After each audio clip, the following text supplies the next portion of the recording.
আজকে আমি তোমাদের সাথে একটা খুব সুন্দর রেসিপি শেয়ার করব। লাউর পাতা বাটা।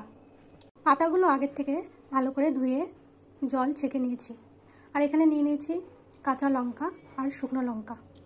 কড়াইতে সর্ষের তেল দিয়ে নিচ্ছি।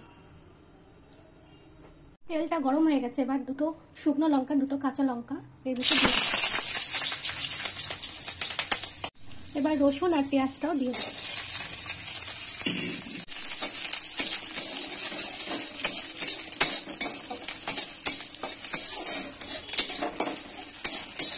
কাঁচা লঙ্কা শুকনো লঙ্কাটা তুলে রাখলাম। এটা হালকা করে ভেজে নিলাম। এবার তুলে নিলাম। ধুয়ে রাখা লাউ পাতাগুলো এবার ওই কড়াই দিয়ে দেবো।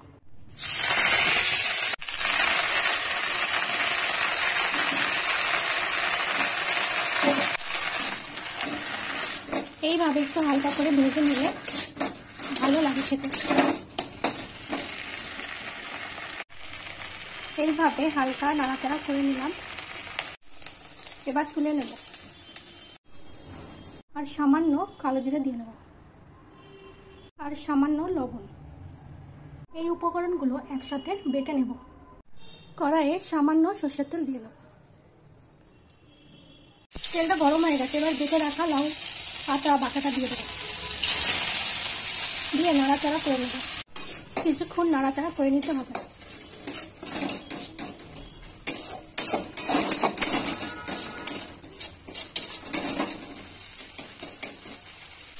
কিছুক্ষণ মতো নাড়াচাড়া করে নিলাম। এবার তুলে নেব। খুব সুন্দর দারুণ একটা রেসিপি আজকে আমি আপনাদের সাথে শেয়ার করলাম। এটা গরম ভাতের সাথে খুব ভালো লাগবে। এভাবে বানিয়ে দেখবেন, খুব ভালো লাগবে খেতে।